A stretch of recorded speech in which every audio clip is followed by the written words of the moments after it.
জিবরিল আলাইহিসসালাতু ওয়াসসালাম রাসূলুল্লাহ সাল্লাল্লাহু আলাইহি ওয়াসাল্লামের দরবারে তাশরিফ আনলেন। এসে বললেন, ইয়া রাসূলাল্লাহ, ইন্নাল্লাহ তাআলা ইউকরিউকা সালাম। আল্লাহ তাআলা আপনাকে সালাম পড়েছেন, সালাম পাঠিয়েছেন। ওয়া ইয়াকুলু লাক, তিনি আপনার মন্তব্য জানতে চেয়েছেন, আপনার বক্তব্য তিনি প্রত্যাশা করেন, আপনার মনের অভিব্যক্তি তিনি শুনতে চান। বিষয়টা হলো, আতুহিব্বু আন আজআলা হাযিহিল জিবালা যাহাবান ওয়া তাকুনু মাআকা হাইসুমা কুনত। আল্লাহ তাআলা জানতে চেয়েছেন, এই যে বিশাল বড় উহুদ পাহাড় দেখতে পাচ্ছেন, এই পাহাড়টাকে আমি আল্লাহ তাআলা আপনার জন্য স্বর্ণ বানিয়ে দেই। ওয়া তাকুনু মাআকা হাইসুমা কুনতা, আপনি যেখানেই যাবেন এই পাহাড়টা আপনার সাথে সেখানেই রওনা করবে। আপনি তায়েফ যাবেন, তায়েফে যাবে। আপনি মদিনায় হিজরত করবেন, মদিনায় যাবে। আপনি যেখানেই যান না কেন, পদচারণা করেন না কেন, আপনার পদধূলি দেন না কেন, এই পাহাড়টি স্বর্ণ হয়ে আপনার পশ্চাৎপদ অনুসরণ করতে থাকবে। নবীজি সাল্লাল্লাহু আলাইহি ওয়াসাল্লাম কিছু সময় চুপ ছিলেন। এই হাদিস একটা দারুণ গ্রন্থ আছে বিশ্বনবীকে এক্সপ্লোর করবার জন্যে। আল্লামা কাদি আয়াজ রাহিমাহুল্লাহ তিনি এই গ্রন্থটি রচনা করেছেন আশ-শিফা নামে। আশ-শিফা বিতারিফি হুকুকিল মুস্তাফা। এই গ্রন্থটি বাংলা অনুদিত হয়েছে, ইংরেজি ভাষায় আছে, আরবি ভাষায় আছে। যারা বিশ্বনবীকে এক্সপ্লোর করতে চান, তার সুন্নাহগুলি জানতে চান, তার জীবনের 63 বছরের হায়াত তিনি কিভাবে কোন পথে ব্যয় করেছেন সেই সম্পর্কে সম্যক ধারণা পেতে চান, এই গ্রন্থটি আপনারা সংগ্রহ করবেন ইনশাআল্লাহ। বিশ্বনবীর প্রতি মহাব্বত ভালোবাসা যা আছে তা বহুগুণে বেড়ে যাবে। আল্লামা কাদি আয়াজ রাহিমাহুল্লাহ তার এই শিফা গ্রন্থে এই ঘটনা তিনি নকল করেছেন। নবীজি জিবরিলের মাধ্যমে আল্লাহর পক্ষ থেকে এই প্রস্তাবনা পাওয়ার পর তিনি বললেন, ইয়া জিবরিল, ইন্নাদ দুনিয়া দারু মান লা দারা লাহু ওয়া মালুন মান লা মালা লাহু কাদ ইয়াজমাউহা মান লা আকলা লাহু। সুবহানাল্লাহ, কত সুন্দর কথা তিনি বলেন। ইয়া জিবরিল, হে জিবরাইল, আমার কাছে যে প্রস্তাব আল্লাহর পক্ষ থেকে নিয়ে আসছো, আমার রব আমার মনের অভিব্যক্তি শুনতে চান, আমার মন্তব্য প্রত্যাশা করেন।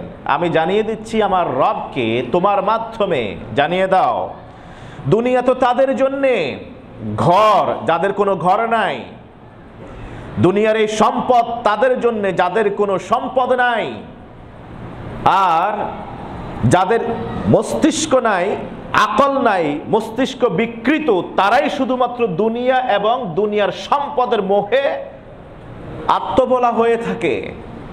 এই সম্পদগুলোকে অর্জন করে পুঁজিভূত করে রাখে।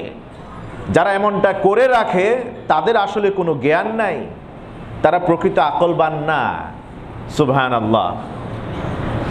জিবরিল আলাইহিস সালাতু ওয়াস সালাম এই কথা শোনার পর খুশি হয়ে গেলেন, দোয়া করলেন, সাব্বাতাকাল্লাহু ইয়া মুহাম্মদ আত-তাসবীত বিল কাউলিস সাবিত, সাব্বাতাকাল্লাহু ইয়া মুহাম্মদ বিল কাউলিস সাবিত। হে মুহাম্মদ সাল্লাল্লাহু আলাইহি ওয়াসাল্লাম, আল্লাহ তাআলা আপনাকে এই পৃথিবীতে তাওহীদের উপরে রাখুন, ঈমানের উপরে তিনি অবিচল রাখুন। সুবহানাল্লাহ। ইন্নাদ দুনিয়া দার, দুনিয়ায় তারাই ঘর বানাবে চিরকাল থাকবার স্বপ্ন নিয়ে। মান লা দার লাহু আনি মান লা দার লাহু ফিল আখিরাহ, যাদের আখিরাতে ঘর নাই তারাই দুনিয়াকে নিজের ঘর মনে করে। যাদের আখিরাতে কোনো পুঁজি নাই, কোনো সম্পদ নাই, ঈমানের দৌলত নাই, তারাই এই দুনিয়ার সম্পদের জন্য এত লালায়িত, এত আকাঙ্ক্ষিত। আর এই আখিরাতকে বাদ দিয়ে, ঈমানের দৌলতকে বাদ দিয়ে যারা দুনিয়া এবং দুনিয়ার সম্পদের মোহে বিভোর হয়ে আছে, তাদের আসলে জ্ঞান নাই, তারা বুঝে না। ওয়ামাল হায়াতুদ দুনিয়া ইল্লা লাইবুন ওয়া লাহউন, দুনিয়ার এই জীবন একটা খেলার তামাশা ছাড়া আর কিছুই না। যেখানে খেলা অনুষ্ঠিত হয়েছে চার দিক দিয়ে, হাজার হাজার দর্শনার্থী আসলো, দর্শক আসলো, দেখলো, কিছু সময় ঢাকঢোল বাজলো, চরম উত্তেজনা বিরাজ করেছে, যেই না হুইসেল বাজিয়ে দিয়েছে রেফারি, শেষ এই খেলা, মজাও শেষ। এবার কে কত দ্রুত এখান থেকে বের হতে পারে, কিভাবে বের হবে, এখানে আর মুহূর্ত সময় তাদের থাকতে ভাল লাগে না। হুইসেল একবার হবে, ওয়ানুফিখা ফিস-সূর ফাইদা হুম মিনাল আজদাথি ইলা রাব্বিহিম ইয়ানসিলুন। ইসরাফিল আলাইহিস সালাম যেদিন ফু দিবে, সেই দিন এই দুনিয়ার রঙ্গ তামাশা সবকিছু তাসের ঘরের মতো ভেঙে চুরমার হয়ে যাবে। সেই দিন মনে হবে যে দুনিয়া কিছু না, এটা খেলার তামাশা ছিল আর কিচ্ছু না, সময় শেষ। ওয়া কুল্লুনা ইলাইহি রাজিউন, সবাইকে রবের কাছে প্রত্যাবর্তিত হতে হবে। সেই দিন সবাই নিজের দৌলত, সবচেয়ে বড় নিয়ামত, সবচেয়ে বড় দৌলত ঈমান, ঈমানটা মানুষের কাজে লাগবে ওই দিন আর কিছু না। সারা পৃথিবীর মালিকও যদি হয়ে যায় আর ঈমান যদি না থাকে, সেই দিন এই দৌলত দিয়ে যদি সে রব্বে কারীমের পাকড়াও থেকে বাঁচতে চায়, মা তুকুব্বিলা মিনহুম ওয়া লাহুম আযাবুন আলীম। রব্বে কারীম বলছেন, সারা পৃথিবীর সব সম্পদ যদি দিয়ে দেয়া হয় আল্লাহর আযাব থেকে বাঁচবার জন্যে, যার ঈমান থাকবে না সেই কাফের মুশরিকরা, তাদের পক্ষ থেকে সারা পৃথিবীর সম্পদের কিছুই নেওয়া হবে না, অথচ তাদের জন্য রয়েছে মর্মন্তুদ শাস্তির ব্যবস্থা। আমরা বলছি বিশ্বনবী সাল্লাল্লাহু আলাইহি ওয়াসাল্লাম যে মানুষের ক্লাসিফিকেশন করেছিলেন, কয় ভাগে মানুষ বিভক্ত যেন? মানুষের শ্রেণী কয় ভাগে বিভক্ত মনে আছে? গত জুমায় আমরা 2 ভাগের কথা বলেছিলাম, আর 2 ভাগ বাকি ছিল। তৃতীয় ভাগ হলো মাকতুরুন আলাইহি ফিদ দুনিয়া ওয়া মুওয়াসসাউন আলাইহি ফিল আখিরাহ। দুনিয়াতে তাদেরকে আল্লাহ তাআলা সহায় সম্বল নাম কাওয়াস্তে দেবেন, বেঁচে থাকার জন্য যতটুকু দরকার, তেল আনতে ফান্তা পুরায়, এরকম অবস্থা হবে। কিন্তু আখিরাতে আল্লাহ সুবহানাহু ওয়া তাআলা তাদেরকে বিশাল অট্টালিকা দিবেন। সুবহানাল্লাহ। ইভেন তারা আল্লাহর কাছে সবচেয়ে প্রিয় মানুষ। ইন্নাল্লাহা ইউহিব্বুল ফাকির। বিশ্বনবী সাল্লাল্লাহু আলাইহি ওয়াসাল্লাম বলেছেন, আল্লাহ তাআলা গরীবদের ভালোবাসেন। ইয়াদখুলুল জান্নাহ বি500 আম ক্বাবলাল আগনিয়া। ধনীদের 500 বছর আগে এই গরীবগুলা জান্নাতে চলে যাবে। গরিব ইমানদার তৃতীয় শ্রেণীর মানুষ। গরিব ইমানদার, ধরেন আমি, আপনি, আপনারা, যাদের সম্পর্ক বেশি কোরআনের সাথে, যাদের সম্পর্ক বেশি দ্বীনের সাথে, যাদের সম্পর্ক বেশি মসজিদ মাদ্রাসা মক্তবের সাথে, যাদের সম্পর্ক নামাজ রোজা হজ যাকাত এগুলোর সাথে, তারাই হলো দুনিয়ার মুসাফির। মানুষের চোখে ফকির, গরিব, নিঃস্ব, মিসকিন, আর আল্লাহ সুবহানাহু ওয়া তাআলার কাছে তারা ভিআইপি। সুবহানাল্লাহ। বিশ্বনবী দোয়া করতেন, আল্লাহুম্মা হিনি মিসকিনা ওয়া আমিতনি মিসকিনা ওয়াহশুরনি ফি জুমরাতিল মাসাকি। আল্লাহ, দুনিয়ায় মিসকিনি জীবন দিন, মিসকিন হিসেবে বাঁচায় রাখুন, আর মিসকিনদের সাথেই পরকালে আমার হিসাব নিন, কারণ মিসকিনরা ধনীদের 500 বছর আগে জান্নাতে চলে যাবে। আল্লাহ আমাদেরকে সেই দলভুক্ত করেছেন, এই জন্য খুশি না নারাজ? আল্লাহ তুমি আমাদের কবুল করে নাও। মনে রাখবেন, আল্লাহ না খেয়ে আমাকে মারবেন না, আল্লাহ না খাইয়ে আমাকে আপনাকে মারবেন না। আমার যতদিন হায়াত আছে এই পৃথিবীতে আখিরাত অর্জন করবার জন্য, সে ততদিনই আল্লাহ তাআলা আমার রিজিক আসমান জমিন সৃষ্টির 50,000 বছর আগে তিনি লিপিবদ্ধ করে ফেলেছেন। আমার মুখের খাবার যেটা আমার জন্য মাকসুম, আমার জন্য বরাদ্দ, ওই খাবার কেউ ছিনিয়ে নিতে পারবে না। আর অন্যের রিজিক, মুখের খাবার আমি শত চেষ্টা করলেও সেটা ছিনিয়ে আনতে, তুতিল মুলকা মান তাশা ওয়া তুইজ্জু মান তাশাউ ওয়া তুযিল্লু মান তাশাউ বিয়াদিকাল খাইর। এই সব কল্যাণের মালিক একচ্ছত্র আধিপত্য কার হাতে? আল্লাহ সুবহানাহু ওয়া তাআলার হাতে। বিশ্বনবীকে অফার করা হয়েছিল এই বিশাল উহুদ পাহাড়, প্রায় দৈর্ঘ্য প্রস্থ মিলে 23 কিলোমিটার, এত বিশাল সুউচ্চ পাহাড়, দীর্ঘ পাহাড়, এটা পুরোটাকে আপনাকে স্বর্ণ বানায় দেই। টাকা পয়সা নিয়ে আমরা পকেটে করে যেমনি ভাবে বিভিন্ন জায়গায় যাই, সফরে যাই বিভিন্ন জায়গায়, এই পাহাড়টা স্বর্ণ হয়ে, ওই সময় তো দিনার ছিল, স্বর্ণ মুদ্রা, ওই পাহাড় স্বর্ণ হয়ে আপনার পিছনে পিছনে ঘুরতে থাকবে। বিশ্বনবী সাল্লাল্লাহু আলাইহি ওয়াসাল্লাম সেটা চান নাই, বরং আমাদের আয়েশা সিদ্দিকা বিনত সিদ্দিক রাদিয়াল্লাহু তাআলা আনহা বলছেন, বিশ্বনবী জীবনে কখনো পেট পুরে খেয়ে রাত্রি যাপন করতে পারেন নাই। লাম ইয়ামতালি জাওফুন নবী সাল্লাল্লাহু আলাইহি ওয়াসাল্লাম শিবআন কাত, জীবনে কখনো পেট পুরে পরিতৃপ্ত হয়ে তিনি ঘুমাতে যেতে পারেননি। সুবহানাল্লাহ। ইভেন এমন হয়েছে আল্লাহ রাসূল সাল্লাল্লাহু আলাইহি ওয়াসাল্লাম ক্ষুধার যাতনায় ছটপট করেছেন, তারপরও তার প্রতিবেশীকে তিনি জানতে দেননি। ওয়ালাম ইয়াবুত্তা শাকওয়া ইলা আহাদিন, তার কোনো অভিযোগ ছিল না কারো কাছে, তিনি কারো কাছে কোনো অভিযোগও করতেন না। এই যে না খেয়ে আছেন এটা কাউকে তিনি বুঝতেও দিতে চাইতেন না, কারণ তার কাছে এই দারিদ্রতা, না খেয়ে থাকা, অল্পে তুষ্ট থাকা, এটা ধনী হওয়ার চেয়ে অনেক বেশি প্রিয় ছিল। সুবহানাল্লাহ। এমনও তো হয়েছে, আমাদের আয়েশা সিদ্দিকা বলছেন, বিশ্বনবী রাতে শুতে গিয়েছেন, ক্ষুধার যাতনায় আল্লাহ রাসূল এপিটোপিট করেছেন। ওয়ালাকাদ কুনতু আবকি লাহু মিম্মা আরাবে, বিশ্বনবীর রাত্রিবেলায় ক্ষুধার যাতনায় যখন তিনি ঘুমোতে পারতেন না, বিছানায় শুয়ে যখন এপাশ ওপাশ তিনি হতেন, আমার চোখের পানি চলে আসতো। ওয়ালাকাদ কুনতু আবকি মিম্মা আরাবিহি, বিশ্বনবীর এই ক্ষুধার যাতনা দেখে, কষ্ট দেখে আমি কেঁদে ফেলতাম। ওয়া আমসাহু বিয়াদি আলা বাতনিহি ওয়া আমসাহু বিয়াদি আলা বাতনিহি মিম্মা বিহি মিনাল জু', বিশ্বনবীর পেট মুবারক আমি আয়েশা ওই ক্ষুধার যাতনায় যখন তিনি এপিট ওপিট করতে থাকতেন, আমার চোখ দিয়ে পানি পড়তো, আল্লাহ রসুলের বরকতময় পেটে, নূরানি ওই পেটে আমি হাত বুলাইয়ে দিতাম। ওয়া আকুলু নাফসি লাকাল ফিদা,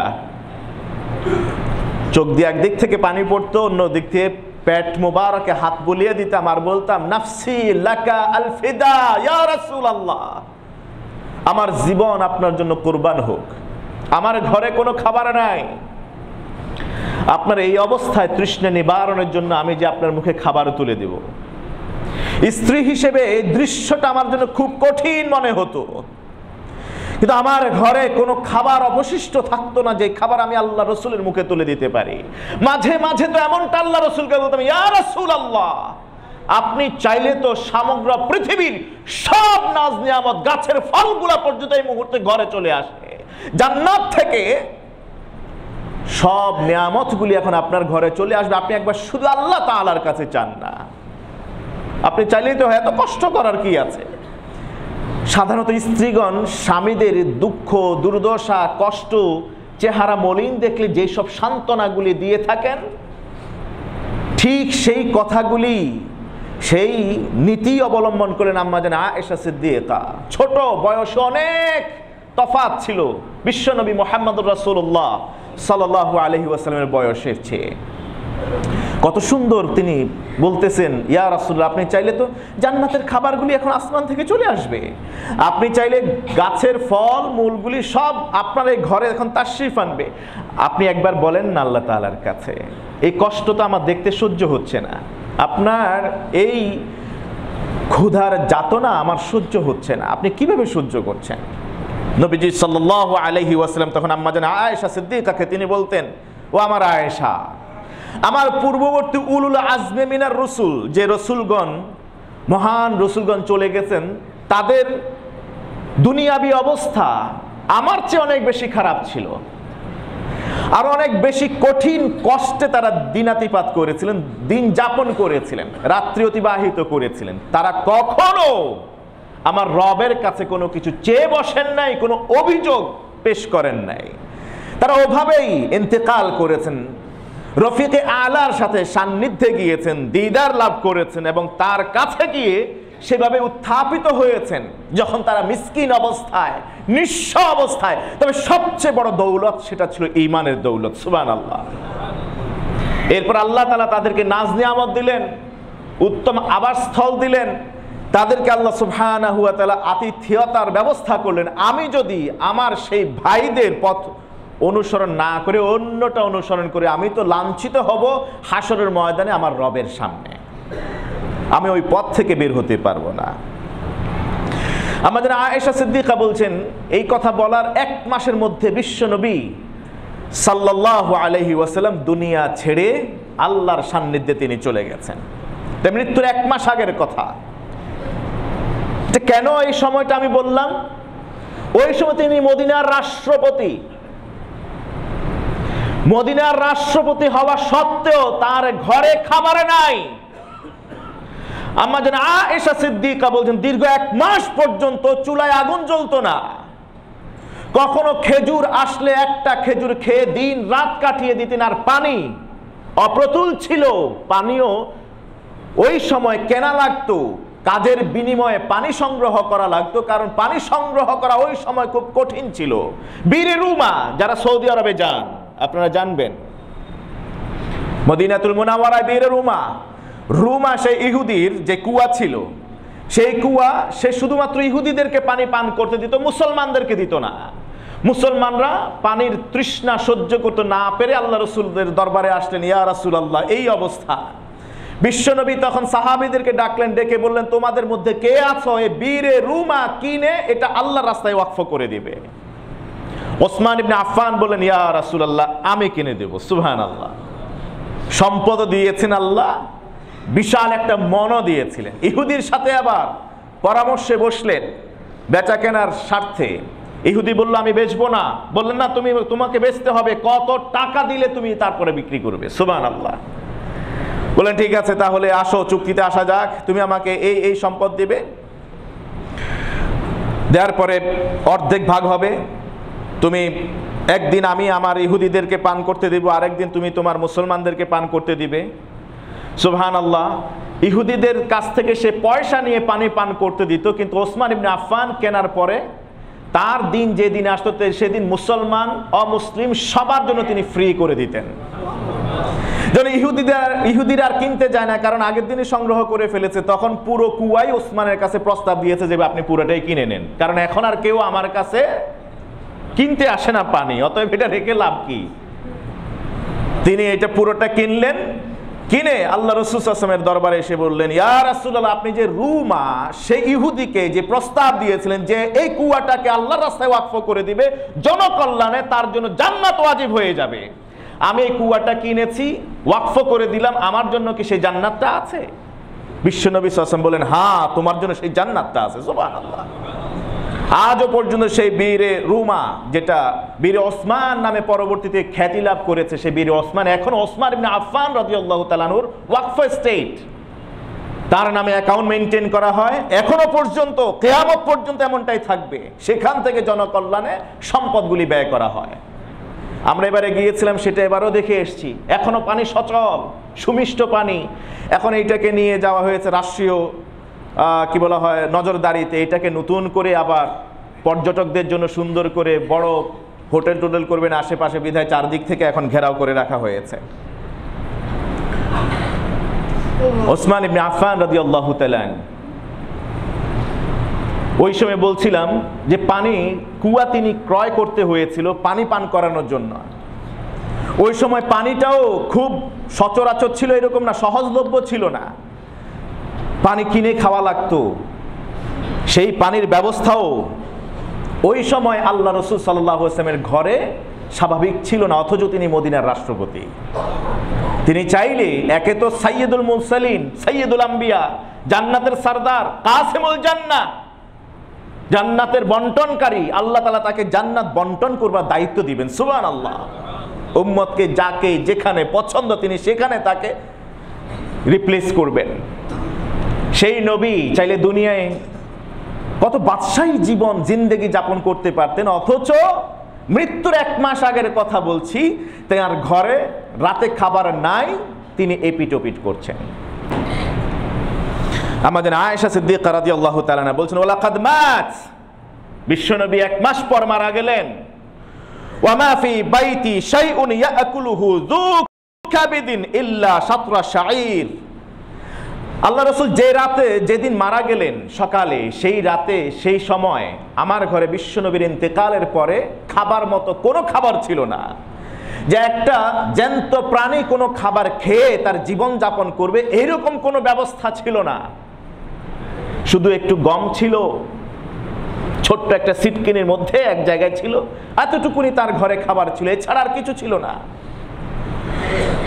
অথচ সেই নবী আমাকে বলেছিলেন, আম্মা জান আয়েশার স্টেটমেন্ট, ইন্নী উরিদা আলাইয়া আন তুজআলা লি বাতহাউ মাক্কাতা যাহাবা। ও আয়েশা, আমাকে তো আমার রব সরাসরি প্রস্তাব পেশ করেছিলেন, ও মুহাম্মদ, আপনি মক্কা যে শহর আপনাকে থাকতে দেয় নাই, মক্কাবাসীরা আপনার পবিত্র ভূমি থেকে আপনাকে বিতাড়িত করেছে, হিজরত করতে বাধ্য করেছে, পুরা মক্কা শহরটাকে স্বর্ণ দিয়ে আপনাকে ভরে দেই, পুরো মক্কা শহরটাকে আপনার জন্য স্বর্ণে পরিণত করে দেই। আমি আল্লাহ এটা আপনার জন্য পেশ করতে পারি। আমি আমার রবকে বললাম, ইয়া রব লা ইয়া রব, ও আমার রব আমি এটা চাই না, আমি চাই আজুউ ইয়াউমান ওয়া আশবাউ ইয়াউমান, আজুউ ইয়াউমান ওয়া আশবাউ ইয়াউমান।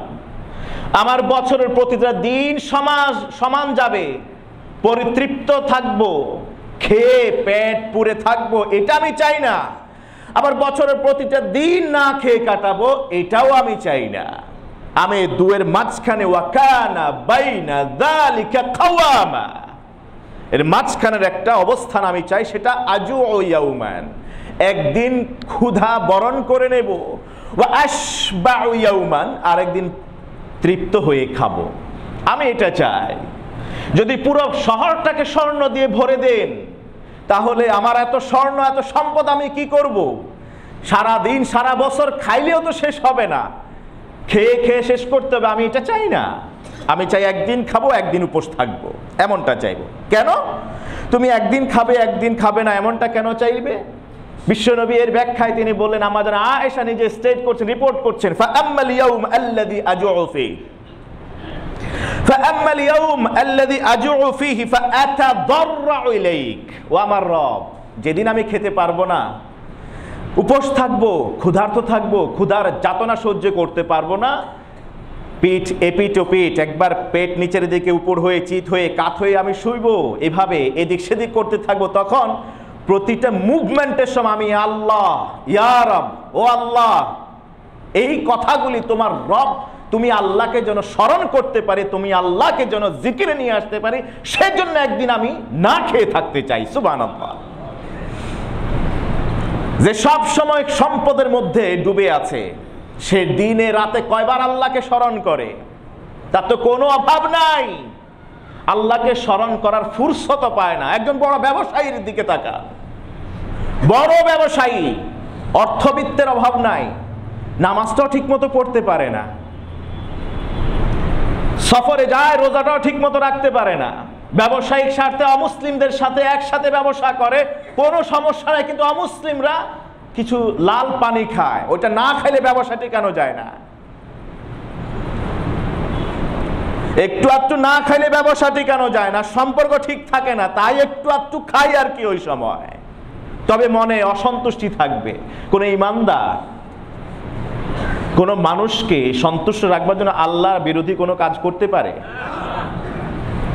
অথচ সে যদি প্রকৃত ইমানদার হতো, সে ভাবতো যে যেই সম্পদের জন্য আমি এত দূর ভ্রমণ করে এসেছি, প্রবাসে এসেছি, অমুসলিমদের সাথে বিজনেস করছি, তাদেরকে সন্তুষ্ট করবার জন্য আমি আমার দিনকে বিকিয়ে দিচ্ছি, আমি আমার দিনকে অল্প মূল্যে আমি বিক্রি করে দিচ্ছি, সেই সম্পদ তো আসলে ওই অমুসলিমেরও না, আমারও নয়। এই সম্পদ কার? লিল্লাহি মুলকুস সামাওয়াতি ওয়াল আরদ, লিল্লাহি মুলকুস সামাওয়াতি ওয়াল আরদ। আসমান জমিনের সব কিছুর মালিকানা কার? আল্লাহ। সে জীবনে কম্প্রোমাইজ করতো না। তো বিশ্বনবী সাল্লাল্লাহু আলাইহি ওয়াসাল্লাম বলছেন, না খেয়ে থাকবো তখন তুমি আল্লাহ, তোমাকে আমি স্মরণ করতে পারবো।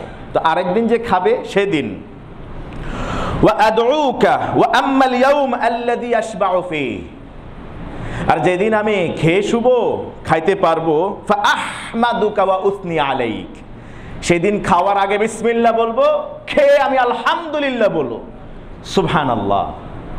খেয়েও আপনার শুকরিয়া আদায় করব, না খেলেও আপনাকে ডাকতে পারবো। এই দুয়ের মাঝখানে আমি থাকতে চাই। এই জন্য বিশ্বনবী সাল্লাল্লাহু আলাইহি ওয়াসাল্লাম নিজেকে পরিচয় দিয়েছেন, এই পৃথিবীতে আমার অবস্থান তোমরা জেনে নাও, মা আনা ফিদ দুনিয়া ইল্লা কারাকিবিন ইস্তাযাল্লা তাহতা শাজারাতিন সুম্মা রাহা ওয়া তারাকাহা। তিরমিজির হাদিস। একই হাদিস মুসনাদে আহমদ ইবনে মাজাতে উদ্ধৃত হয়েছে সহিহ সনদে। বিশ্বনবী সাল্লাল্লাহু আলাইহি ওয়াসাল্লাম বলেছেন, মা আনা ফিদ দুনিয়া, দুনিয়ায় আমার অবস্থান তোমরা জানো, ইল্লা কারাকিব, একজন আরোহী ব্যক্তির মতো, যে ঘোড়ার উপরে আরোহণ গ্রহণ করেছে, আরোহিত অবস্থায় মুসাফির হয়ে বের হয়েছে। ইস্তাযাল্লা তাহতা শাজারা, মরুভূমির পথ পাড়ি দিতে গিয়ে একটা গাছ পেয়েছে, গাছের নিচে ছায়া আছে, সেখানে কিছু সময় ক্লান্তি দূর করবার জন্য বিশ্রাম নিয়েছে। সুম্মা রাহা, বিশ্রাম নেওয়া শেষ, ওয়া তারাকাহা, ওই গাছটাকে ওই অবস্থায় ফেলে দিয়ে আবার রওনা করেছে। আমি তো এই পৃথিবীতে আমার শুরু হয়েছে যাত্রাটা আলামে আরওয়াহ থেকে, মুসাফির হয়ে সে বাহনে চড়ে আমি চলে আসছি পৃথিবীতে, কিছু সময় গাছের নিচে অবস্থান নেব, এখানে কিছু সময় বসে আবার শক্তি সামর্থ্য দৌলত উপার্জন করি, ইমানের দৌলত নিয়ে দুনিয়াটাকে শস্য ক্ষেত্রে পরিণত করব, আখিরাতের ফলের জন্য সেই সামান নিয়ে আবার আমার গন্তব্য জান্নাতের উদ্দেশ্যে রওনা করব। আমি তো সেই মুসাফিরের মতো, আমি তো এখানে বালাখানা তৈরি করবার জন্য আসিনি, এখানে চিরকাল আমি থাকতে আসিনি, এখানে এসছি কিছু দিন কিছু সময় এখানে থাকবার জন্যে। যখন আমার ডাক চলে আসবে তখন আর থাকার কোনো সুযোগ হবে না। যাবার আগে চেষ্টা করতে হবে ইমানের দৌলত নিয়ে যাবার। এই পৃথিবীতে আল্লাহ তাআলা যাদেরকে যত বেশি ভালোবাসেন তাদেরকে তত বেশি বঞ্চিত করেন, যাদেরকে যত বেশি কাছে টানতে চান তাদেরকে সম্পদ দিয়ে তত দূরে সরাতে চান, সম্পদ না দিয়ে তত দূরে রাখতে চান। আল্লাহ তাআলা যাদেরকে বেশি ভালোবাসেন তাদেরকে না খাইয়ে রাখেন, পরীক্ষা নেন। এই জন্য আপনি আমি মনে কষ্ট নেবার কোনো দরকার নাই, কোনো প্রয়োজন নাই।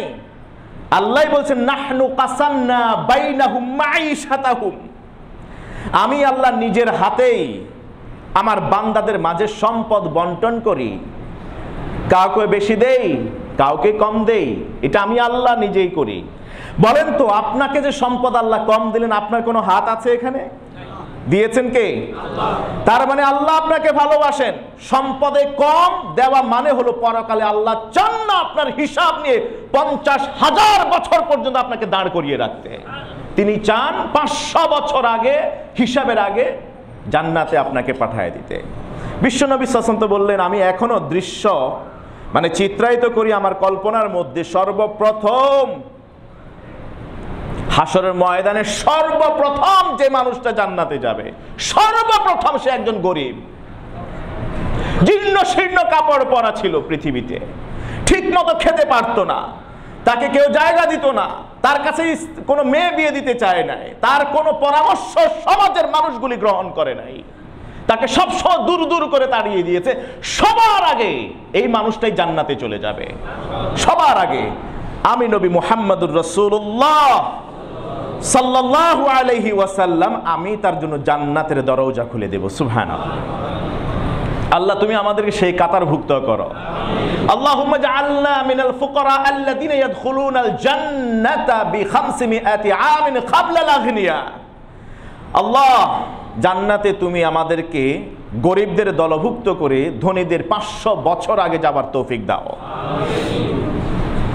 ইমানে দৌলত নিয়ে যেতে পারি কিনা, এটাই হলো বড় চ্যালেঞ্জ।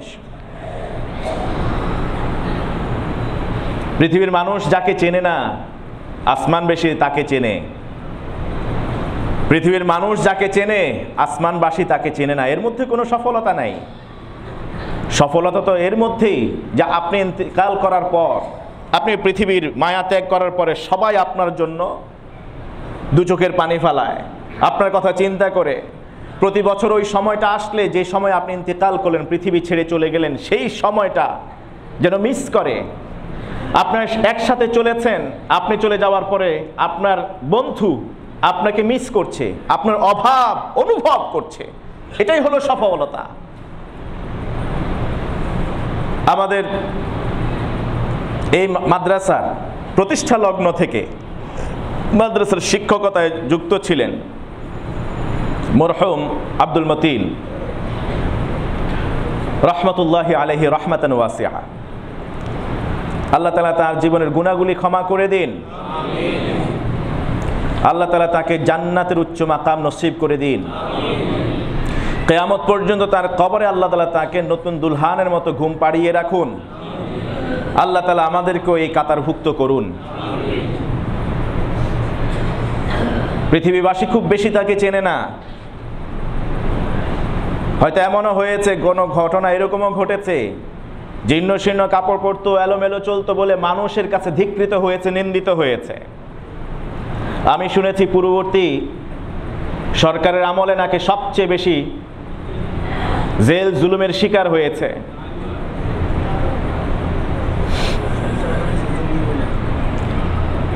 আমি আজকে আমার ইমামের কাছ থেকে রিপোর্ট শুনেছি, বন্যার সময় যখন মসজিদের দরজাগুলি বন্ধ, মুসল্লির অভাব ছিল, এই মানুষটা হাতে করে বগল দাবড়িয়ে একটা লুঙ্গি নিয়ে আসতো আলাদা, মসজিদের কর্নারে এসে লুঙ্গিটা পাল্টায় তারপরে মসজিদে ঢুকতো। আমার মসজিদের একজন অ্যাডহক কমিটির সেক্রেটারির কাছ থেকে শুনেছি কিছুক্ষণ আগে, একদিন কোনো এক আসরের সালাতের সময় দুইজন একসাথে ছিলেন। তো একজন বললেন যে ঠিক আছে, সময় তো এখনো অত আছে, এত সময় বাকি আছে, দীর্ঘ সময় আছে, জায়গায় গিয়ে তারপরে নামাজটা পড়ি।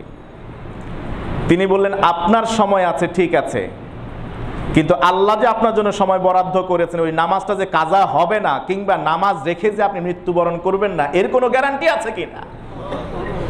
এই কথাগুলো বলেছিলেন আব্দুল মতিন রহমতুল্লাহি আলাইহি। আমার ইমাম বলতেছেন, আমার অসুস্থ শরীর নিয়ে আমি গিয়েছিলাম। উনি তো বড় একটা সার্জারিতে গিয়েছিলেন, আপনারা জানেন। কয়জনে জানেন আপনার মসজিদের ইমাম সার্জারিতে গিয়েছে? কয়জনে খবর নিয়েছিলেন? কয়জনে যোগাযোগ করেছিলেন?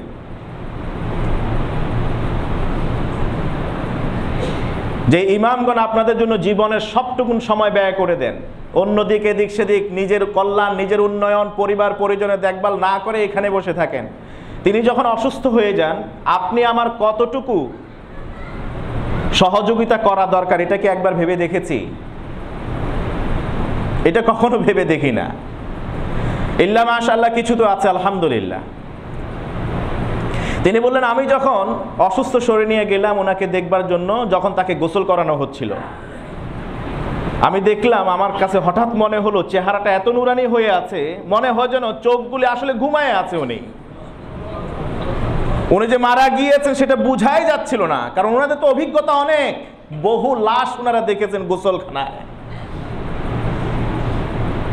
তারা বহু লাশকে দেখেছেন, সেই তাজরুবা অভিজ্ঞতা তাদের আছে। সেই অভিজ্ঞতার আলোকে বলছিলেন যে তার চোখগুলি মনে হয় যেন ঘুমিয়ে আছে, মানুষটা মরে নাই, আর চেহারা নুরানি হয়ে আছে।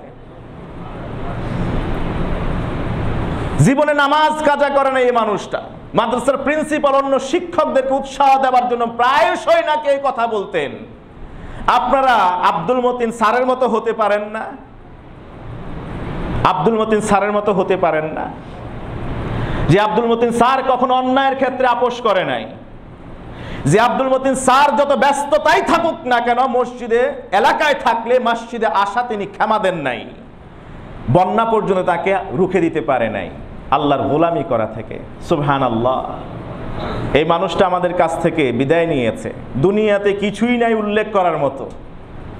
সম্পদের বিশাল অট্টালিকা, পাহাড় আছে, এটা তুলে ধরবার মতো, পেশ করার মতো এরকম কোনো নজির নাই। কিন্তু যে কথা এতক্ষণ পর্যন্ত আমার এই দীর্ঘ অল্প সময়ের মধ্যে দীর্ঘ একটা সময় যে নিয়ে গেলেন উনার এই আলোচনাটা, কত মানুষ এত মারা যায়, কত কাছের মানুষ মারা যায়। কই এই জুমার এই অল্প সময়, বরাদ্দ সময়ের মধ্যে তো 2 মিনিট সময় ব্যয় করার মতো সুযোগ থাকে না ওনাদের জন্য। কিন্তু আব্দুল মতিন রহমতুল্লাহি আলাই তিনি ইন্তেকাল করলেন, দীর্ঘ একটা সময় কিন্তু এখান থেকে নিয়ে গেলেন। এটা আমার ইচ্ছায় নয়, মুনিব এটা বাধ্য করেছেন বলতে। এটাই হলো সফলতা। ফাকাদ ফাযা ফাওজান আযীমা, সূরা মুমিনুনের শুরুর দিকে পড়বেন। সফলতা কোথায়? আল্লাযীনা হুম আলা সালাতিহিম ইউহাফিজুন, যারা নামাজ ব্যাপারে সংরক্ষণশীল হয়। বাকিগুলি পড়ে নেবেন সূরা মুমিনুনের শুরুর দিকে। দুনিয়ার সম্পদ রেখে যান নাই, ঈমানের বড় দৌলত, সবচেয়ে বড় সম্পদ পেলেন। আল্লাহ তাআলা তাকে ক্ষমা করুন, জান্নাত নসিব করে দিন। এটা হলো তৃতীয় শ্রেণীর কথা।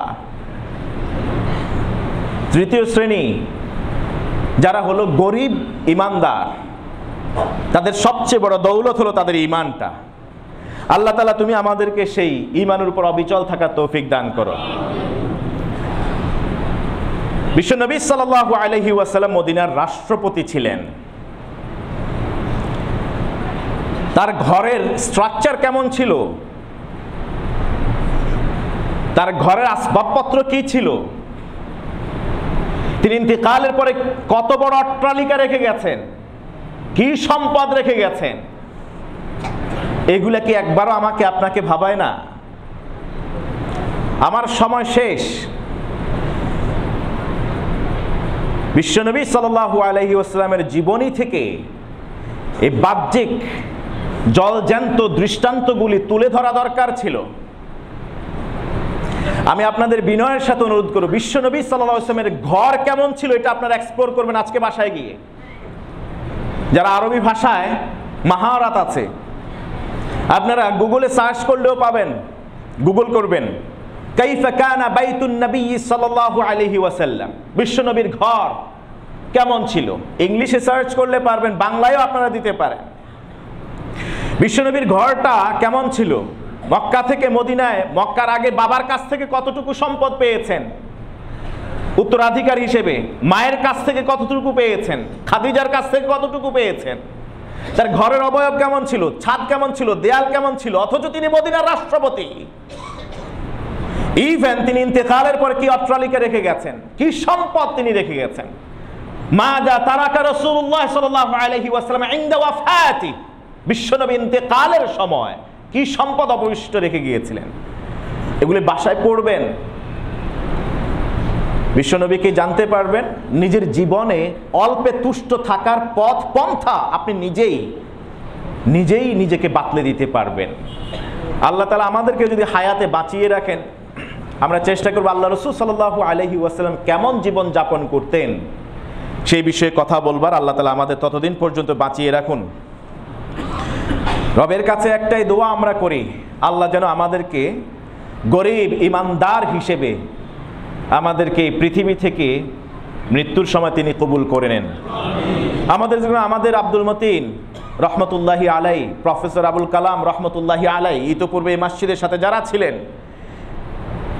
ইতোপূর্বে যারা এই মসজিদের সভাপতি ছিলেন, সেক্রেটারি ছিলেন, এই মসজিদের খাদেম ছিলেন, অন্যান্য টায়ারে যারা খেদমত করেছেন দীর্ঘ বছর, তাদেরকে আল্লাহ তাআলা যেন ক্ষমা করে দেন, তাদেরকে যেন আল্লাহ তাআলা জান্নাত নসিব করেন, তাদেরকে যেন আল্লাহ সুবহানাহু ওয়া তাআলা আখিরাতের যাবতীয় বিপদ আপদ থেকে হেফাজত করেন।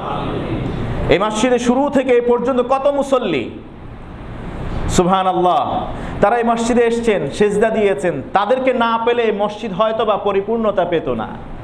কত মানুষ দুনিয়া থেকে চলে গেছেন, তাদের মধ্য থেকে একজন আব্দুল মতিন রহমতুল্লাহি আলাই। আল্লাহ তাআলা তাদেরকে জান্নাতের অধিবাসী করুন।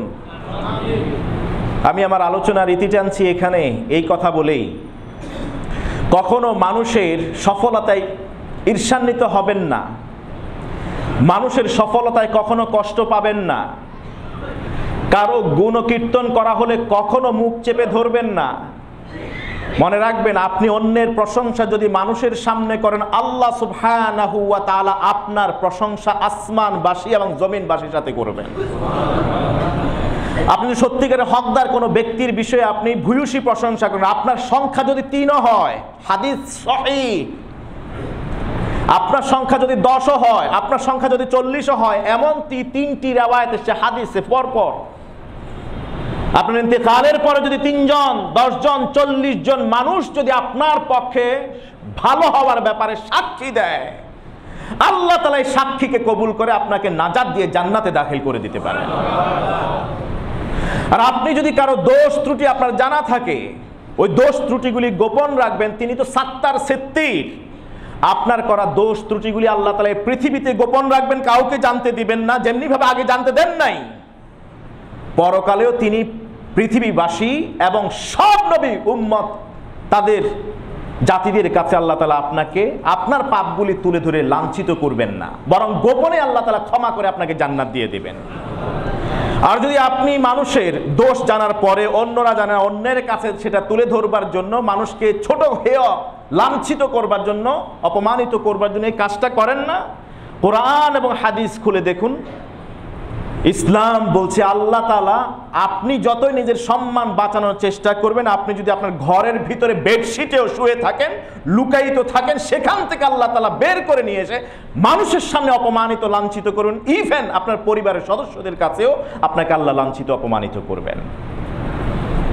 আল্লাহ তাআলা আমাদেরকে কথাগুলি বোঝার তৌফিক দান করুন। ভালোকে ভালো বলি, মন্দের দোষগুলি, অপরাধগুলি আমরা গোপন রাখি, আল্লাহ সুবহানাহু ওয়া তাআলা তবেই তো আমাদেরকে দো জাহানে তিনি সফলতা দিবেন। সুবহানাকাল্লাহুম্মা ওয়া বিহামদিকা আশহাদু আল্লা ইলাহা ইল্লা আনতা আস্তাগফিরুকা ওয়া আতুবু ইলাইক। ওয়াসসালামু আলাইকুম ওয়া রাহমাতুল্লাহি ওয়া বারাকাতুহু।